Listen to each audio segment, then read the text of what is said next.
Oi, seja muito bem-vindo a mais um estudo. Às vezes nós enxergamos apenas aquilo que está faltando. Falta de recursos, falta de solução, falta de saída. E quando olhamos para a situação, tudo parece pequeno demais para resolver o problema. Mas existe um momento na vida de muitas pessoas em que algo simples é colocado nas mãos certas, e o resultado surpreende. Em Mateus 15, 29 a 39, Jesus está cercado por uma multidão que já está com ele há dias. Pessoas doentes são curadas, e depois surge outro problema. Milhares de pessoas estão com fome em um lugar deserto. Hoje nós vamos entender o que acontece quando aquilo que parece pouco é colocado nas mãos de Jesus. Vamos para o texto. Leitura do texto bíblico de Mateus 15, 29 a 39. Versos 29 e 30. Jesus saiu dali e foi até o lago da Galileia. Depois subiu um monte e sentou-se ali. E foram até Jesus grandes multidões levando coxos, aleijados, cegos, mudos e muitos outros doentes, que eram colocados aos seus pés. E ele curou todos. Versos 31 e 32. O povo ficou admirado quando viu que os mudos falavam, os aleijados estavam curados, os coxos andavam e os cegos enxergavam. E todo o povo louvou ao Deus de Israel. Jesus chamou os seus discípulos e disse: Estou com pena dessa gente porque já faz 3 dias que eles estão comigo e não têm nada para comer. Não quero mandá-los embora com fome, pois poderiam cair de fraqueza pelo caminho. Versos 33 e 34. Os discípulos perguntaram: Como vamos encontrar, neste lugar deserto, comida que dê para toda essa gente? Quantos pães vocês têm? Perguntou Jesus. 7 pães e alguns peixinhos. Responderam eles. Versos 35 e 36. Aí Jesus mandou o povo sentar-se no chão. Depois pegou os 7 pães e os peixes e deu graças a Deus. Então os partiu e os entregou aos discípulos, e eles os distribuíram ao povo. Versos 37 e 38. Todos comeram e ficaram satisfeitos, e os discípulos ainda encheram 7 cestos com os pedaços que sobraram. Os que comeram foram 4.000 homens, sem contar as mulheres e as crianças. Verso 39. Então Jesus mandou o povo embora, subiu no barco e foi para a região de Magadã. Depois do encontro com a mulher cananeia, Jesus volta para a região do lago da Galileia. Ele sobe um monte e se senta ali. Naquela época, era comum que um mestre se sentasse quando ia ensinar ou receber pessoas. Logo grandes multidões começam a chegar. As pessoas trazem doentes de todo tipo, cegos, mudos, coxos e muitos outros que estavam sofrendo. O texto diz que eles colocavam essas pessoas aos pés de Jesus. E algo direto acontece. Jesus cura todos. O impacto é tão grande que o povo fica admirado ao ver os mudos falando, os coxos andando e os cegos enxergando. Então acontece algo interessante. O texto diz que eles começaram a louvar o Deus de Israel. Isso pode indicar que muitas pessoas ali não eram judeus. Mesmo assim, ao ver o que Jesus fazia, passaram a reconhecer o poder de Deus. Depois de 3 dias com aquela multidão, surge outro problema. As pessoas estavam ali há muito tempo e não tinham comida. Então Jesus chama os discípulos e diz algo que revela seu coração. Ele tem compaixão daquela multidão. Ele sabe que se forem embora com fome, podem desmaiar no caminho. É nesse momento que acontece o milagre da multiplicação dos pães para 4.000 pessoas. Esse episódio é parecido com outro milagre registrado anteriormente, quando Jesus alimentou 5.000 pessoas. Mas há uma diferença interessante. Na primeira multiplicação, sobraram 12 cestos. Aqui sobram 7 cestos.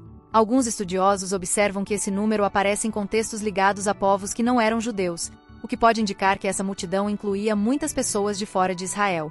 De qualquer forma, o texto deixa claro algo importante. O cuidado de Jesus alcança todos que se aproximam dele. Pessoas levando suas necessidades a Jesus. O texto mostra algo muito simples. As pessoas levam os doentes até Jesus. Elas não escondem o sofrimento. Elas colocam aquelas pessoas aos pés dele. Isso revela algo importante.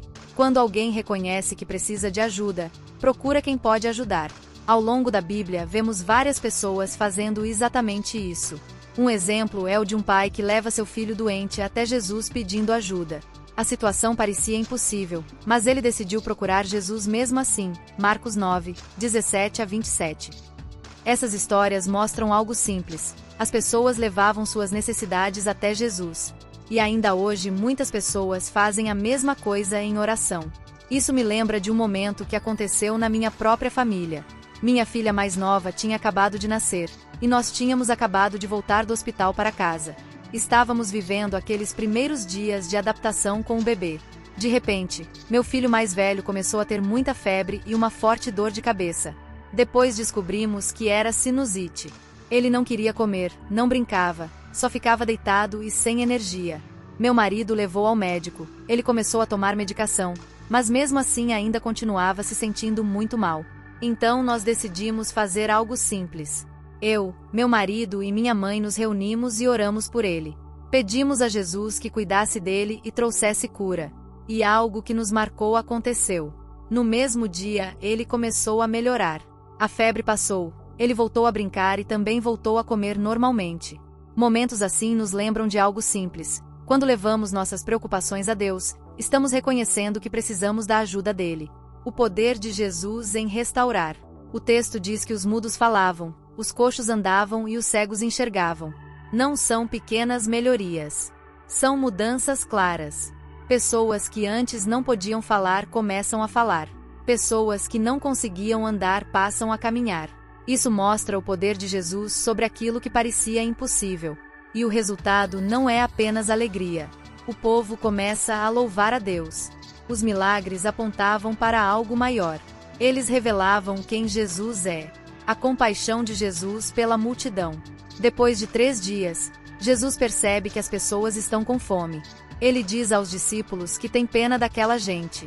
Esse detalhe revela algo importante. Jesus não ignora as necessidades físicas das pessoas. O cuidado de Deus alcança a vida inteira. Ele vê o sofrimento espiritual, mas também vê as necessidades práticas. Para Jesus, aquelas pessoas não eram apenas uma multidão. Eram pessoas cansadas, com fome e precisando de ajuda. A dúvida dos discípulos. Os discípulos olham para a situação e veem um grande problema. Eles estão em um lugar deserto e não há comida suficiente. Então perguntam como será possível alimentar tanta gente. Essa reação chama a atenção por um motivo. Os discípulos já tinham visto Jesus multiplicar pão antes. Mesmo assim, diante de um novo problema, eles ainda pensam apenas nas limitações da situação. Isso mostra algo muito humano. Mesmo depois de vermos Deus agir em outros momentos, ainda podemos ter dificuldade em imaginar uma solução quando um novo desafio aparece. Quando pouco é colocado nas mãos de Jesus. Os discípulos têm 7 pães e alguns peixes. É muito pouco para alimentar milhares de pessoas. Mas Jesus pega aquele alimento, agradece a Deus e começa a repartir. Os discípulos distribuem ao povo. E algo surpreendente acontece. Todos comem e ficam satisfeitos. No final ainda sobram 7 cestos de comida. O que parecia insuficiente se torna mais do que suficiente. O texto não transforma os pães em um símbolo complicado. Ele apenas mostra algo simples. Quando aquilo que temos é colocado nas mãos de Jesus, ele pode agir de maneiras que não imaginamos. Esse texto convida a algumas reflexões simples. O que esse texto revela sobre Deus? Ele vê tanto as necessidades espirituais quanto as necessidades práticas das pessoas. O que isso muda nas minhas escolhas? Mostra que podemos levar nossas preocupações a Deus com sinceridade. Quando surge um problema, minha primeira reação é confiar em Deus ou pensar que não há solução? Eu lembro das vezes em que Deus já cuidou de mim no passado. Em Mateus 15, 29 a 39, vemos 2 coisas acontecendo ao mesmo tempo. Jesus cura muitas pessoas e também alimenta uma grande multidão. O texto mostra que o cuidado de Jesus é completo. Ele vê o sofrimento, tem compaixão das pessoas e age para ajudar. Mesmo quando os recursos parecem pequenos, Jesus mostra que pode fazer mais do que as pessoas imaginam. A multidão saiu dali alimentada e impressionada com o que viu. E o texto nos lembra de algo importante. O mesmo Jesus que agiu naquele momento continua sendo o mesmo hoje. No próximo estudo, alguns líderes religiosos pedem que Jesus mostre um sinal especial do céu para provar quem ele é. Mas Jesus responde mostrando que o problema deles não é falta de sinais, e sim dificuldade de reconhecer o que Deus já está fazendo diante deles. Também veremos um aviso importante que ele dá aos discípulos sobre os ensinamentos dos fariseus e saduceus. um trecho de cada vez, sem pressa. Vamos orar juntos. Pai, nós te agradecemos por ser um Deus bom e justo. E te agradecemos porque a tua palavra nos mostra que o Senhor vê as pessoas e se importa com elas. Obrigado porque, assim como Jesus viu aquela multidão, o Senhor também vê nossas necessidades. Muitas vezes nós chegamos cansados, preocupados ou sem saber o que fazer. Mas este texto nos lembra que o Senhor não é indiferente ao que estamos vivendo. Pedimos que o Senhor nos ajude a confiar mais no teu cuidado. Nos ensina a lembrar que o Senhor vê, se compadece e cuida de nós. Nos dê um coração simples para continuar perto de ti, mesmo quando não temos todas as respostas. Pai, abençoa cada pessoa que está fazendo este estudo. Que a tua palavra seja compreendida com clareza e que produza vida no coração de quem está lendo e ouvindo. Que nunca nos falte gratidão pelo teu cuidado em nossas vidas. Em nome do teu Filho amado Jesus. Amém. Antes de encerrar, eu quero te lembrar de algo. Esse estudo não termina aqui. A palavra de Deus é viva. Ela continua trabalhando em nós, mesmo depois que o vídeo acaba. Então não trate isso como mais um conteúdo. Leve essa reflexão com você hoje. Se esse estudo te ajudou a entender melhor o texto, se inscreva no canal. Nós estamos caminhando capítulo por capítulo, sem pular as partes difíceis. E se você quer acompanhar mais de perto e receber os próximos estudos, os links dos grupos estão na descrição. Nós seguimos juntos. Um trecho de cada vez. Sem pressa. Te vejo no próximo estudo.